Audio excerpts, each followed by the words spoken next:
Good morning, everyone. Welcome. It is FPC Radio Live. Welcome. It's a Friday. It's July 21st. Yeah, that's right. We're getting there. We're almost there. It's almost August. We got the Hall of Fame game coming up here in just a couple weeks. Then, of course, the NFL regular season. And, John, we got a little bit of news yesterday. Obviously, the sale of the Washington Commanders, temporarily the Commanders, who knows what's going to happen to them in the future, has been completed. Daniel Snyder is no longer the owner. And to boot, he walks out the door having to pay a $60 million fine. And I'm going to go out on a limb, John, and say this is probably going to be the highest fine in NFL history for quite some time. I would think so, but it represents only 1% of the sale price. So who it's wins? Not a lot of money, right, when you sell the franchise for $6 billion. Look, the guy bought the then Washington Redskins for $800 million in 1999, and that was a marquee franchise. Constantly made the playoffs, won 3 Super Bowls, great brand, great rivalry with the Dallas Cowboys, New York Giants, Philadelphia Eagles. That was a sensational brand in the NFL, the Washington Redskins. And over the next 25 years, he ruined it to the point now where it's a laughing stock. Yet he's selling it for $6 billion, which is a 750% return on his investment. Yeah. So I would say buy NFL franchises because no matter how bad you are, the value goes up. And it's good to get rid of him. And I think that you look at Josh Harris now, the new owner of Washington, he's in a great spot because he can't be any worse than Daniel Snyder, No. right? He can only be better. I mean, as long as he just doesn't totally screw up, he'll be a much better owner. And I think the Commanders fans will be happy. And he did say that they want to change the name of the team. Is it a little too far-fetched to go back to the Redskins at this point? Yeah, I'd say so. Okay. I mean, that ship has sailed. But I think that the name change obviously would be more so to get away out of that Daniel Snyder era and just get away from it completely. I mean, again, who knows? Maybe they got some information about how this name is testing among others, but for the most part, it's I don't know. I'm used to it. I guess it really depends on what the fans and the franchise feels. And look, they're the owners; they can kind of do whatever they want for the most part. So, but yeah, I mean, look, good for the Commanders. I mean, this is, you don't want to see a guy like Daniel Snyder succeed, but you got to separate the franchise from the owner sometimes and realize that, yeah, you know what, the franchise is more than just this one person. He's just the guy that's in charge right now, and now it's over. So. Definitely good news for the Commanders as we, really approach the start of the season. It's not going to be a distraction hanging over their heads. No, I mean, they can move forward now, and you have a year with Ron Rivera running the franchise, see how he does. You're in a very competitive division. As far as the name of the team, one that you could look at is the Washington Senators. That was a baseball team that became the Texas Rangers, but the approval rating of the U.S. Senate is at about 13%, so that may not be a real good look. Yeah. Maybe the Washington Gridlock. That could be a pretty cool name, right? Yeah, That's what Washington's all about. I think they had some pretty decent ones, I guess, heading into it. But look, I mean, some of these names, they're all going to sound a little goofy or a little weird because we're just not used to it. It's kind of like with the Golden Knights, in hockey, it was like, oh, Golden Knights. I'm like, okay. It took a little bit. Then I was like, oh, you know what? This actually kind of works. Kind of rolls off the tongue a little bit, So, yeah, it's an interesting situation to be in if you're a fan of the team. I mean, this is obviously something not every team has to deal with. Hell, I mean, I dare to say that not any other team has had to deal with this sort of a public sort of investigation of the current owner and this long-standing really hatred. I mean, there's obviously been bad owners in the past and there's been situations in the past, but this has really been a dysfunctional situation for Washington for a very, very long time. This is the worst ownership since Donald Sterling owned the LA Clippers. Oh, right? Yeah. He was forced to sell to Steve Ballmer. So as far as other NFL franchises, sure, there have been bad owners, but this guy's a really, really bad guy. There have been cheap owners, incompetent owners. But this guy just went way too far, and the other owners wanted him out there. The only problem is now there'll be a worse owner in the NFL, and who is that going to be? There's 32 of them, or actually 31 with the Green Bay Packers being owned differently than the rest of the teams in the league. So someone else is going to be probably a target of Roger Goodell or other owners to protect their own behind, because there'll be some other problems with certain ownership groups. But yeah, it's good to get rid of him. Josh Harris owns the 76ers, owns the New Jersey Devils. So, he's pretty well invested here. He's got Magic Johnson involved and some other investors. So I think if you're a Washington Commanders fan, it's a good day to get rid of Daniel Snyder and move forward. Yeah, and look, I mean, this ownership group in the NFL, it's pretty tight knit, and not because they're all buddy, but because they all, I mean, stones and glass houses, John.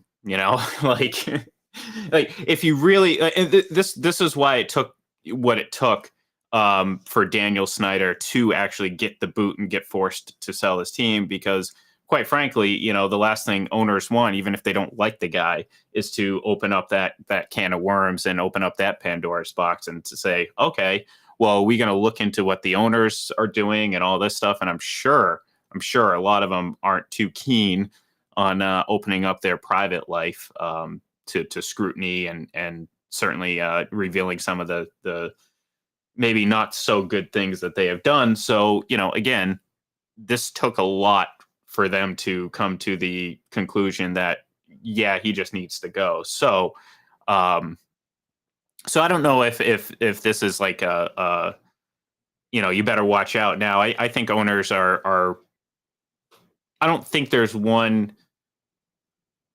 enemy anymore. I can't think of, no, I can't really think of one right now. I mean, Daniel Snyder was kind of like the guy for a while, right?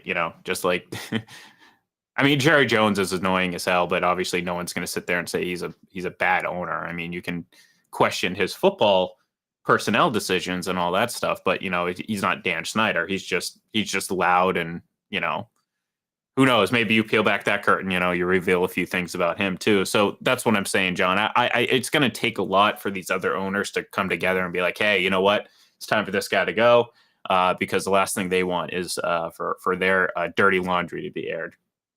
There's some goofy owners like Jim Irsay of the Colts and Mark Davis of the Raiders, but by all accounts, their employees love those guys. They love working for them. They're quirky guys, but nonetheless popular with the fan base, popular with their employees and even their players. So, you kind of put up with their weirdness, to say the least. Yeah, I mean, Jerry Jones to me is a fabulous owner in the sense that they haven't been back to the NFC Championship game since 1995, and the value of the franchise has gone through the roof. Yeah, probably valued at somewhere between $10 and $12 billion. The Cowboys are still the most popular and profitable franchise in the NFL, and he means so much to the league, right? Negotiating TV deals, and he is a marketing genius. So he brings that aspect of that to the NFL. So in that sense, he's a valuable owner without question. It was just time for Daniel Snyder to go. There were really no redeeming qualities to this guy. The team never contended. Did he ever do anything for the league to grow? He just kind of was in the way doing stupid things. He hid revenue from other teams. He hid revenue, right? Which I'm sure billionaires love that when their partners are hiding revenue. Forget about sexual harassment, John. Forget about it's all about money. Yeah, exactly. You start taking that money. Yeah, that's the last thing you do with the mob is hide money. You got to pay your tribute money up to the bosses, and he was, hiding, I guess, $11 million, which in the grand scheme of things is not a lot of money, but it's the principle, especially with those owners in the NFL. Pretty sure some of these owners have tissue boxes filled with $11 million. So, you know what I mean? It's like that type of money is just that's childish at that point. But still, money is money. Especially to billionaires and a bunch of old billionaires. It's quite the club there, John. One that you and I will never be a part of. like just if you would have won the Powerball, and clearly you and I didn't because we're both here right now. The $1 billion or $1.2 billion is like what, a fifth ultimately of what was paid for the Commanders. So yeah, that's just stupid money at that point. and you don't even get the 1.2 billion. You get about 500 million after taxes, and it's a one-time payout. Like, look, we take that, right? I'd split that with you. There's no problem with $250 million fee. We couldn't buy any franchise. No. We couldn't even buy an expansion team in the MLS because they're going for more than that. So, we'd be frowned upon as poor people among those owners. Oh yeah, I mean, yeah, we'd be sitting at the crappy table, all right. We'd be getting our stuff last and everything like that. So I look, and I like this comes up every so often. Someone like probably tweeted it, or I'm sure it's been tweeted multiple times by multiple people. But it's basically the IRS just won the $750 million lottery, because that's essentially what they're walking away with taxes and all that stuff at the end of the day. So, but still, I'd be pretty happy with whatever the payout would be. Let's just put that. I think it was like 470 or something at 4.2. So it's a little bit under half what the actual number was. But needless it was sold in LA, right? So it either went to an already billionaire or someone who was homeless, like probably no one in between. Yeah. Well, it's like that's usually what it is, and it's like, I remember when I was living in Massachusetts, I always felt like it was always someone in Florida that won. Now that I'm here, it's like damn. No, we'll see. I think I would. I don't know what I would do. I don't know. It's a good question, and it could just keep. I'd buy a radio station, a sports talk radio station. I would. There you go. Love to own one. I'd probably buy some horses. Love thoroughbreds, and then I'd build this massive house, which would have all my family in it and my friends. If you wanted to move back up here with your mom from Florida, you'd be welcome. And it would be set up where we'd all have our own wings, but then we'd have a common area we could get together. Yeah, I like that. Dinner and all of that stuff. So yeah, that's what I would do, because I love architecture. I am, I'm Art Vandelay. Yeah, I was gonna say you're an architect. Floor plans. Well, I don't know, man. The architecture profession in New York City has taken a hit lately. I don't know if you've seen that story. No, what's up with that? I guess the guy was a serial killer. Got arrested like last week in New York City. An architect, Rex something or other. Not Art Vandelay. No, definitely not Art Vandelay. But yeah, it was when I saw that, I obviously could not help but think of Seinfeld, because anything, no matter how appropriate it is or not, that remotely resembles anything from Seinfeld triggers my thought process. So, but anyways, a lot of pressure as an architect. Yeah, as an architect, yeah, a lot of pressure. Well, with T-squares and all that stuff. So, yeah.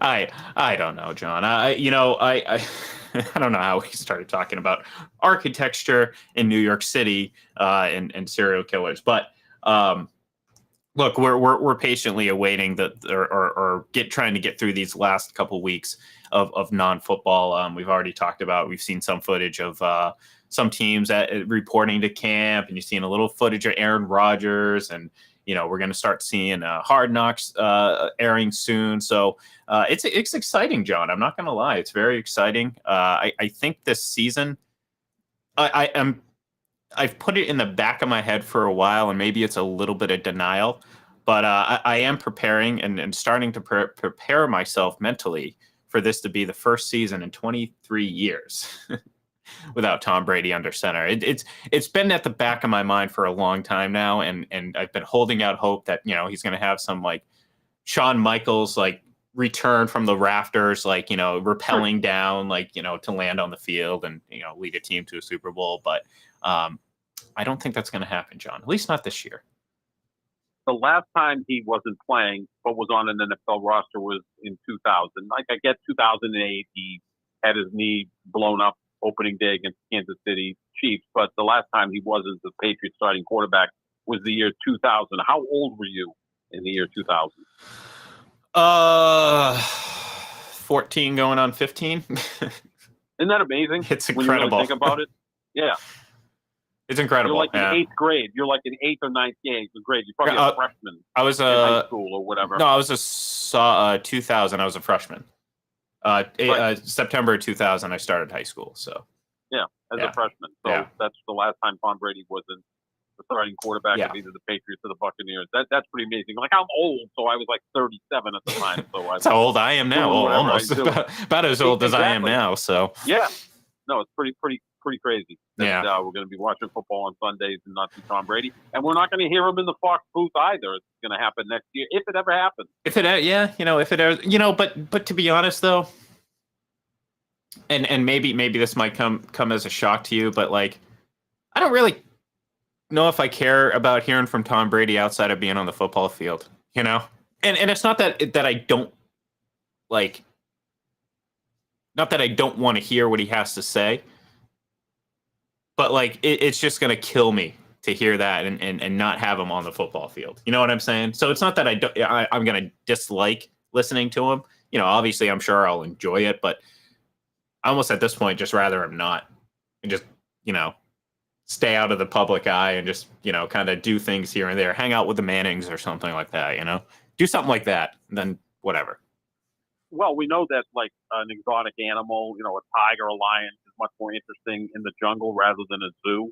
So if you're in a broadcast booth, you're kind of in the zoo. You have to be careful about what you said. Look, he's always been careful what he said, although I think he kind of opened up a little bit this year with Tampa. We saw the Super Bowl celebration where I think he gained more fans that day than maybe in the entire history of his career. I remember people texting me, friends that hated Tom Brady because they were Giants fans or Jets fans, and they were like, we really like what he's doing today because he was hammered, he was throwing the Lombardi trophy around. He seemed like a real dude. Like, that was kind of fun. Well, but you know what, Ian? He may need to do the job, and I'm not trying to be funny here.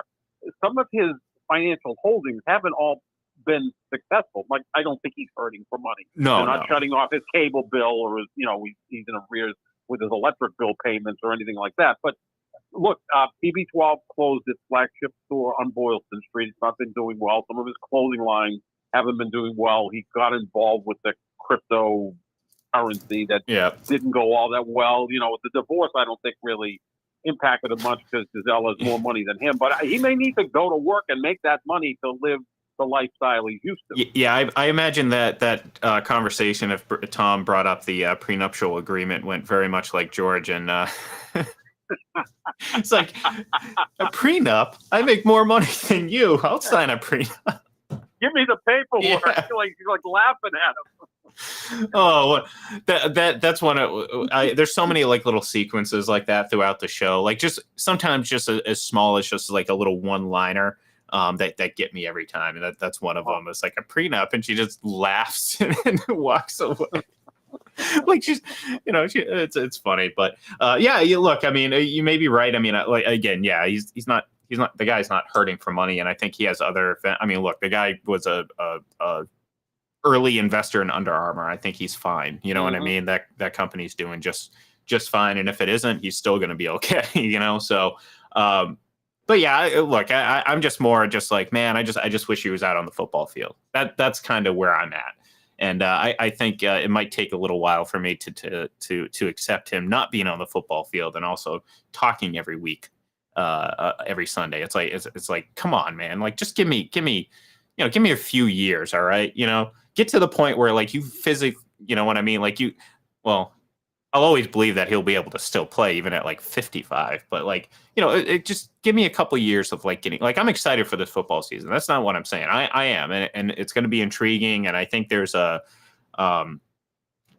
just there's something missing. Now, I'm not saying positively or negatively, but there's something missing going into this season. I mean, partly, the capper is obviously Brady, but like, we've talked about it over the last 5, 6, 7 years, this run of retirements for, basically a generation of quarterbacks, going back to Peyton Manning, and like, you want to throw Roethlisberger and Rivers and those guys into the mix, Eli Manning, Drew Brees, now it's Tom Brady. I mean, Aaron Rodgers is still kind of hanging around there, but even that, it's like, okay, I think it's a 100% now, obviously a young players game. Like, there's really not too many aging veterans like what we had before. Certainly not ones in prominent quarterback positions. I don't care about a 36-year-old backup that's been around forever. I'm talking about, there's not too many Aaron Rodgers.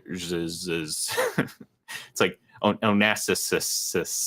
That was kind of hard to say, you know. But there's not too many Aaron Rodgers out there right now. You know, late 30s, effective starting quarterbacks that really not just still play at a high level, but have a high impact on the overall outcome of what the season's going to be, not just for their team, but the entire league.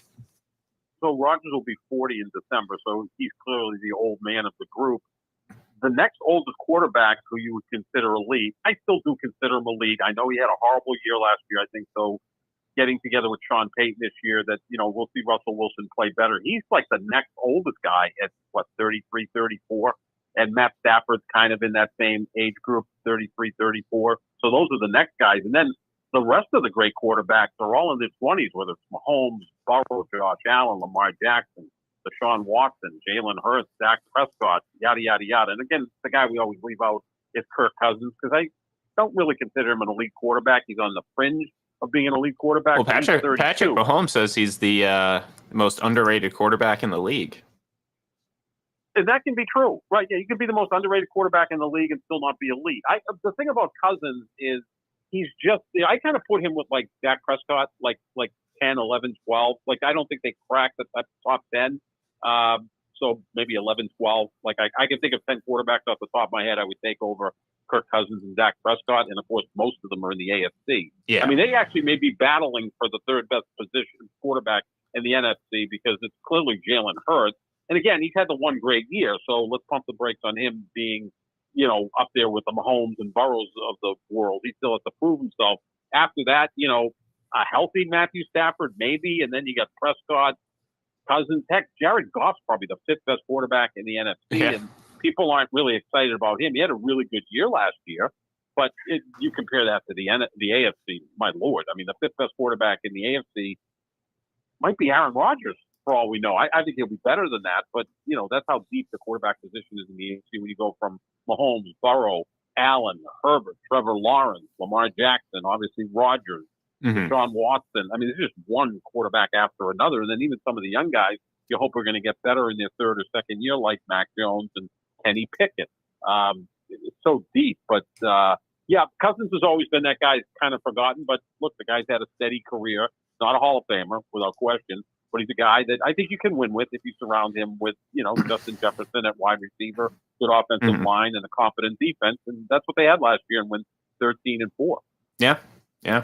No, I'm, you know, I love the people who point out, like, just Kirk Cousins is a weird, it's just kind of a weird thing with him, because it's like he has comparable stats to some other elite quarterbacks. But again, we say it all the time. I mean, raw stats just don't tell the whole picture, and you can't, and he's a perfect example of that, where it's like you can't,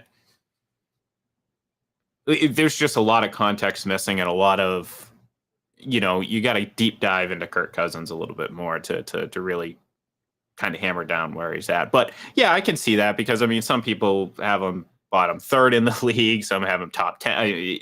His ratings all out of whack. Let's just put it that way. So, all right, that's going to do it for us here today and for the week. We'll be back next week, as again we're getting closer and closer to training camp. So, NFL, and more NFL, and occasionally some basketball and some hockey, but mostly NFL for the next few, next few weeks. So thank you everyone for tuning in, and we'll talk to you then.